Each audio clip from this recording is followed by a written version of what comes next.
जय श्री हरि।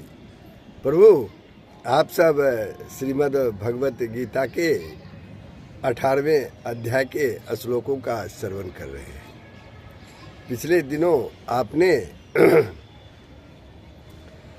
अध्याय 18 के श्लोक 63 से 66 तक का आप लोगों ने श्रवण किया था, जिसमें प्रभु श्री कृष्ण जो हैं वो अर्जुन को बतलाते हैं पूर्ण शरणागति का क्या रहस्य है, और साथ ही साथ गीता के अंतिम संदेश का भी विवेचन करते हैं।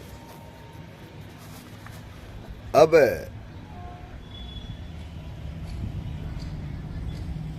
उस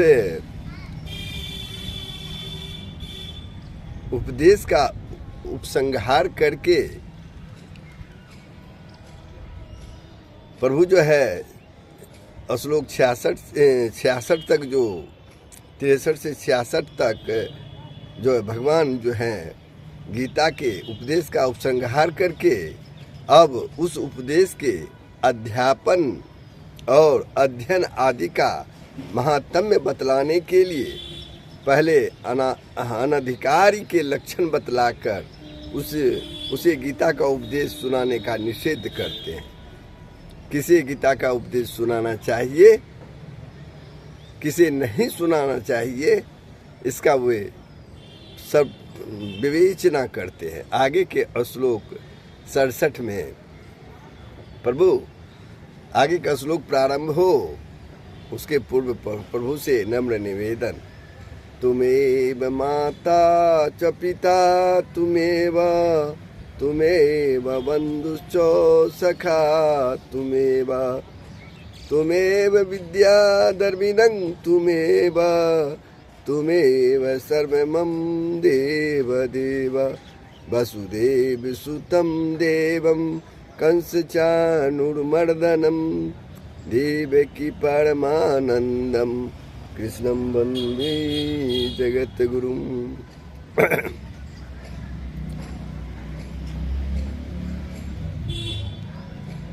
प्रभु श्री कृष्ण जो हैं अनाधिकारी के लक्षण बतलाते हैं आगे के श्लोकों में कि इस अनाधिकारी को कभी भी गीता का उपदेश नहीं सुनाना चाहिए या नहीं सुनाओगे, इसका निषेध करते हैं।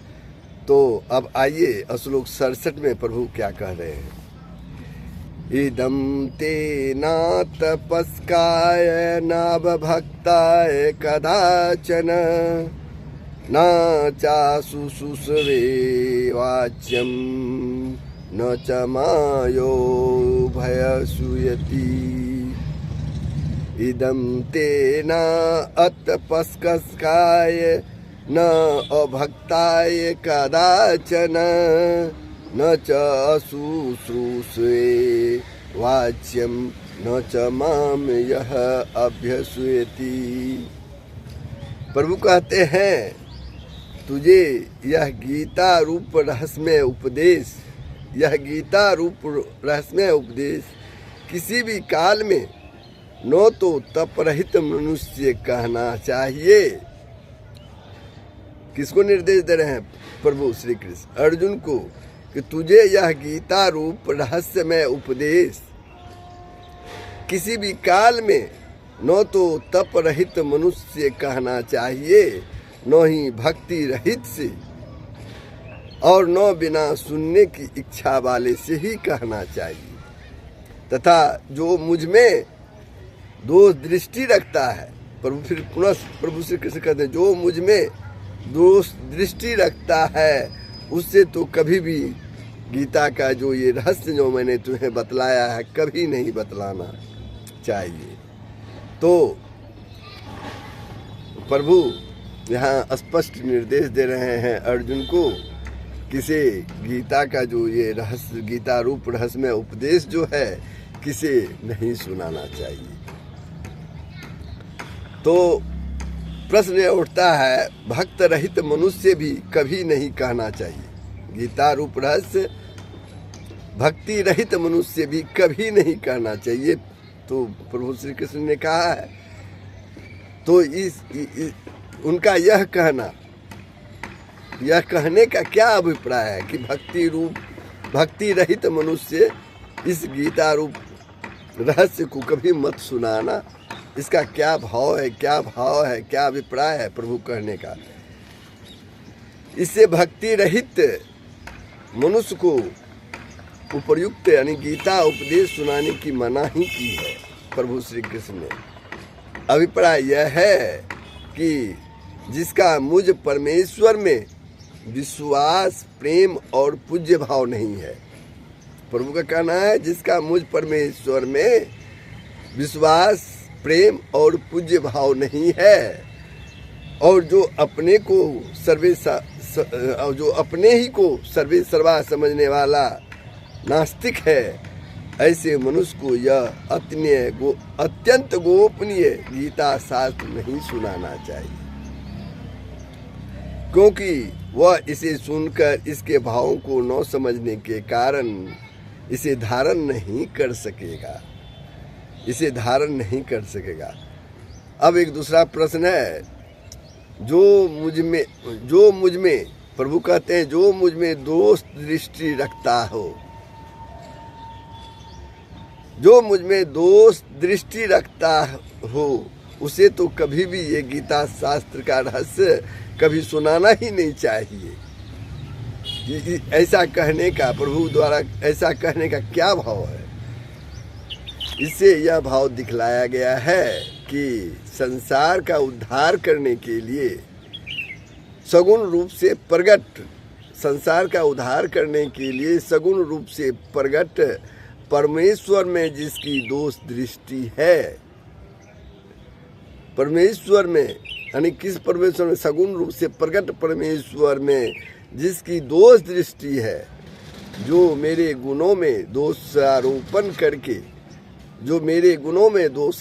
करके मेरी निंदा करने वाला है, ऐसे मनुष्य को तो किसी भी हालत में यह उपदेश नहीं सुनाना चाहिए, क्योंकि वह मेरे गुण, प्रभाव और ऐश्वर्य को न सह सकने के कारण इस उपदेश को सुनकर मेरी पहले से भी अधिक अवज्ञा करेगा, खिल्ली उड़ाएगा, इससे अधिक पाप का भागी होगा।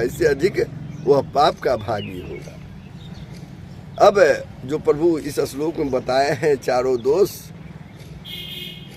जिसमें हो, जो चारों दोष बताए हैं, कहते हैं प्रभु जी चारों दोष जिसमें हो उसी को यह उपदेश नहीं कहना चाहिए।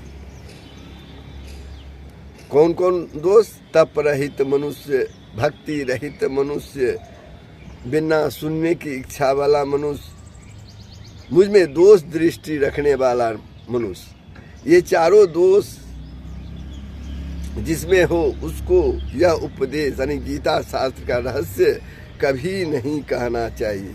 या चारों में से जिसमें एक या दो या तीन दोष हो उसको भी नहीं सुनाना चाहिए। ये कहने का क्या अभिप्राय है? प्रभु जो कहे हैं तो चारों में से एक भी दोष जिसमें नहीं है वह तो इस उपदेश का पूरा अधिकारी है ही, यानी चारों दोष जिसमें नहीं है वह इस गीता रहस्य को सुनने का पूरा ही अधिकारी है। इसके अलावे जिसमें स्वधर्म पालन रूप तप की कमी हो, स्वधर्म पालन रूप तप की कमी हो या पर उसके बाद के तीन दोष नहीं हो तो वह भी अधिकारी है, तथा जो न तो तपस्वी हो और न भगवान का पूर्ण भक्त ही हो परंतु गीता सुनना चाहता हो तो वह भी किसी अंश में अधिकारी है।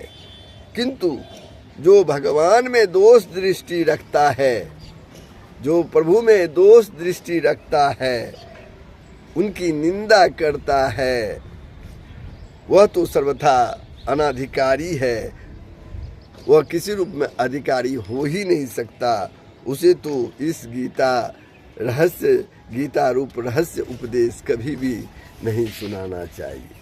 इस प्रकार गीता के उपदेश के अनाधिकारी के लक्षण बतलाकर अब भगवान आगे के 2 श्लोकों द्वारा अपने भक्तों में इस उपदेश के वर्णन का फल और महात्म्य बतलाते हैं श्लोक 68 और श्लोक 69 में। तो ये क्या है,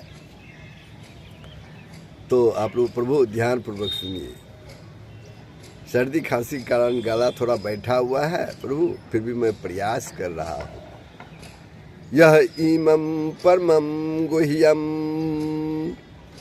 क्या कह रहा है प्रभु, यह इमं परमं गुह्यम मद्भक्तेषु अभिध्यास्यति भक्तिमयी पराम कृत्वा माम एव एष्यति असंशयः। श्लोक 68। जो पुरुष मुझ में परम प्रेम करके इस परम रहस्य युक्त गीता शास्त्र को मेरे भक्तों में कहेगा, प्रभु कहते हैं जो पुरुष मुझ में परम प्रेम करके, मुझसे परम प्रेम करके इस परम रहस्य युक्त गीता शास्त्र को मेरे भक्तों में कहेगा, वह मुझको ही प्राप्त होगा, इसमें कोई संदेह नहीं है। प्रभु कहते हैं तो जिनकी भगवान में श्रद्धा है, जो भगवान को समस्त जगत की उत्पत्ति, स्थिति और पालन करने वाले सर्वशक्तिमान और सर्वेश्वर समझकर उनसे प्रेम करते हैं, जिनके चित्त में भगवान के गुण, प्रभाव, लीला और तत्व की बातें सुनने की उत्सुकता रहती है और सुनकर प्रसन्नता होती है, उनका वाचक यहाँ इस श्लोक में मद्भक्तेषु पद है। इसका प्रयोग करके यहाँ गीता के अधिकारी का निर्णय किया गया है, यानी गीता को सुनने का अधिकारी कौन है, इसका ही निर्णय किया गया है। भाव यह है कि जो मेरा भक्त होता है उसमें पूर्व श्लोक में वर्णित चारों दोषों का भाव, जो श्लोक आप लोगों ने 67 में सुना, यानी पूर्व श्लोक में वर्णित चारों दोषों का अभाव अपने आप हो जाता है। इसलिए जो मेरा भक्त है वही इसका अधिकारी है तथा सभी मनुष्य चाहे किसी भी वर्ण और जाति के क्यों ना हो, देखिए प्रभु श्री कृष्ण कहते हैं सभी मनुष्य चाहे वह किसी भी वर्ण और जाति का क्यों न हो मेरे भक्त बन सकते हैं। अतः वर्ण और जाति आदि के कारण इसका कोई भी अनाधिकारी नहीं है, लेकिन वो प्रभु का भक्त है तो अधिकारी है। अब एक प्रश्न उठता है, भगवान में परम प्रेम करके भगवान के भक्तों में इस उपदेश का कथन करना क्या है। भगवान में परम, प्रश्न सुनिए ध्यान से, भगवान में परम प्रेम करके भगवान के भक्तों में इस उपदेश का कथन करना क्या है। स्वयं भगवान में या उनके वचनों में अतिशय श्रद्धा युक्त होकर एवं भगवान के नाम, गुण, लीला, प्रभाव और स्वरूप की स्मृति से उनके प्रेम में विह्वल होकर केवल भगवान की प्रसन्नता के लिए ही निष्काम भाव से भगवत भक्तों में इस गीता शास्त्र का वर्णन करना, अर्थात भगवान के भक्तों को उनके मूल श्लोकों का अध्ययन कराना, उनकी व्याख्या करके अर्थ समझाना, शुद्ध पाठ करवाना, उनके भावों को भली भांति प्रकट करना और समझाना, श्रोताओं की शंकाओं का समाधान करके गीता के उपदेश को उनके हृदय में जमा देना और गीता के उपदेश अनुसार चलने की उनमें दृढ़ भावना उत्पन्न कर देना आदि सारी ये जो सारी क्रियाएं हैं भगवान में परम प्रेम करके भगवान के भक्तों में गीता का उपदेश कथन करने के अंतर्गत आ जाती है। अब प्रश्न एक और है कि वह मुझको ही प्राप्त होगा। प्रभु श्री कृष्ण जो कहते हैं वह मुझको ही प्राप्त होगा, इसमें कोई संदेह नहीं है, जो श्लोक 68 में प्रभु ने कहा है। इस वाक्य का क्या भाव है?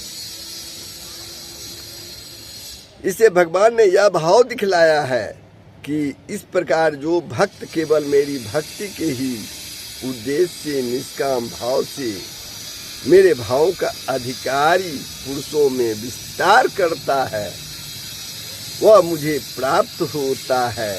इसमें किंचित मात्र भी संदेह नहीं है, कोई भी संदेह, थोड़ा सा भी संदेह नहीं है। अर्थात यह मेरी प्राप्ति का एकांतिक उपाय है। इसलिए मेरी प्राप्ति चाहने वाले अधिकारी भक्तों को इस गीता शास्त्र के अध्ययन तथा प्रचार का कार्य अवश्य ही करना चाहिए। प्रभु श्री कृष्ण कहते हैं। अब आगे का श्लोक में देखिए प्रभु कृष्ण क्या कहते हैं। न च तस्मात् मनुष्येषु कश्चित् मे प्रिय कृतमः भविता न च मे तस्मात् अन्यः प्रियतरः भुवि। उससे बढ़कर मेरा प्रिय कार्य करने वाला, उससे बढ़कर मेरा प्रिय कार्य करने वाला मनुष्यों में कोई भी नहीं है तथा पृथ्वी भर में उससे बढ़कर मेरा प्रिय दूसरा कोई भविष्य में होगा भी नहीं। प्रभु कहते हैं कि इस पृथ्वी पर मेरा ये कार्य करने वाला मेरा प्रिय दूसरा भविष्य में होगा भी नहीं और उससे बढ़कर मेरा प्रिय कार्य करने वाला मनुष्यों में कोई भी नहीं है तथा पृथ्वी भर में उससे बढ़कर मेरा प्रिय दूसरा कोई भविष्य में होगा भी नहीं। ये प्रभु कहते हैं श्लोक 69 में। तो आगे बढ़िए क्या कहते हैं प्रभु। पृथ्वी भर में ये बोले हैं प्रभु, पृथ्वी भर में होगा भी नहीं, तो पृथ्वी भर में उससे बढ़कर मेरा प्रिय दूसरा कोई भविष्य में होगा भी नहीं। इस कथन का क्या भाव है? इससे भगवान ने यह घोषणा कर दी है कि केवल इस समय ही इससे बढ़कर मेरा कोई प्रिय नहीं है, यही बात नहीं है, किंतु उससे बढ़कर मेरा प्यारा कोई भी हो सकेगा यह भी संभव नहीं है, क्योंकि जब उसके कार्य से बढ़कर दूसरा कोई मेरा प्रिय कार्य है ही नहीं, तब किसी भी साधन के द्वारा कोई भी मनुष्य मेरा उससे बढ़कर प्रिय कैसे हो सकता है। इसलिए मेरी प्राप्ति के जितने भी साधन हैं उन सब में यह भक्ति पूर्वक मेरे भक्त में मेरे भाव का विस्तार करना रूप साधन सर्वोत्तम है, ऐसा समझकर मेरे भक्तों का यह कार्य करना चाहिए। इस प्रकार प्रभु ने ये श्लोक 68 और 69 में गीता शास्त्र का श्रद्धा भक्ति पूर्वक भगवत भक्तों में विस्तार करने का फल और महात्म्य बतलाया। तो प्रभु श्लोक 69 पर मैं विश्राम लेता हूँ। आगे के श्लोक अगले एपिसोड में। तो प्रभु सबका कल्याण हो, पूरे विश्व का कल्याण हो। प्रभु आपको एक सूचना दे दूं, मैं प्रयास कर रहा हूं कि इसके बाद वाल्मीकि रामायण आप लोगों के बीच में रखूंगा। आप लोगों का स्नेह बना रहे तो अपने विचार कमेंट बॉक्स में अवश्य दें। सबका कल्याण हो, पूरे विश्व का कल्याण हो। जय श्री हरि।